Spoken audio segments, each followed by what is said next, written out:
જિગ્નેશ મેવાણી દ્વારા ગણેશ ગોંડલને લઈને ભાજપ ઉપર કટાક્ષ કરવામાં આવ્યો છે।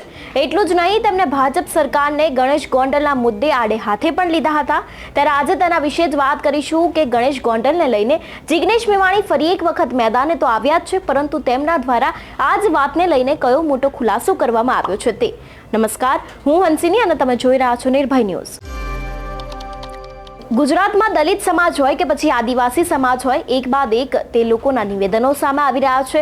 તે લોકોને અપમાનિત કરતા અનેક એવા કિસ્સા સામે આવ્યા છે, પરંતુ હવે આ જ દરેક વિષયને લઈને જિગ્નેશ મેવાણી છે તે મેદાને આવ્યા છે અને તેમના દ્વારા ભાજપ સરકારને આડે હાથે લેવામાં આવ્યા હતા। એટલું જ નહીં, તેમણે ભાજપ સરકાર ઉપર ગણેશ ગોંડલને લઈને કટાક્ષ પણ કર્યો છે। સૌથી પહેલા તો જિગ્નેશ મેવાણીને સાંભળીએ કે તે ગણેશ ગોંડલના વિષયને લઈને શું કહી રહ્યા છે તે।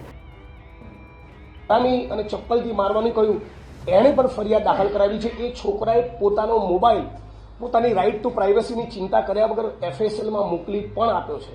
અને હાઈકોર્ટ અને સુપ્રીમ કોર્ટના જજમેન્ટ્સ એવું કહે છે કે એટ્રોસિટીઝના કેસીસમાં જ્યારે પ્રાઇમા ફેસી મટીરિયલ હોય, જ્યારે પ્રાઇમા ફેસી કેસ બનતો હોય તો પ્રિલિમિનરી ઇન્ક્વાયરી કર્યા વગર ગુનો દાખલ કરી દેવો।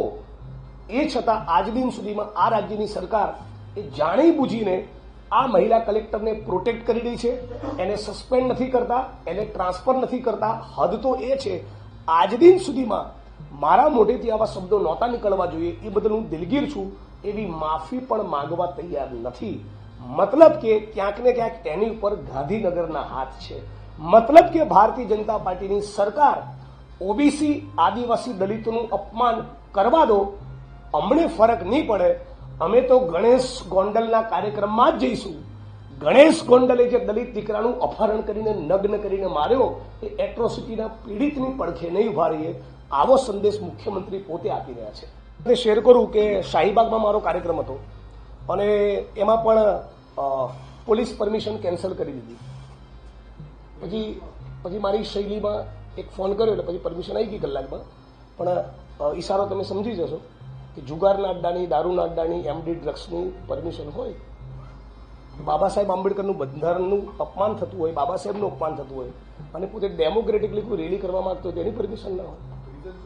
મને લાગે છે અમદાવાદ શહેરના પોલીસ કમિશનર બહુ શાર્પ માણસ, એવું નહીં કરે, આપી જ દેશે। કઈ બી રીઝન।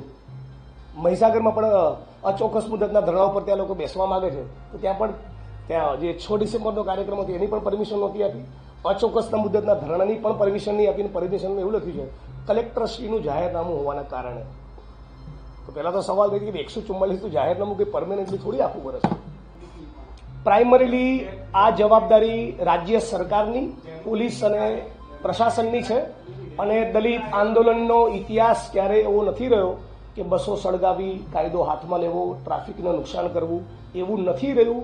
એ જ પ્રમાણેનું વર્તન ડેમોક્રેટિક કોન્સ્ટિટ્યુશનલ ફ્રેમવર્કમાં અમારો પ્રોટેસ્ટ રહેશે।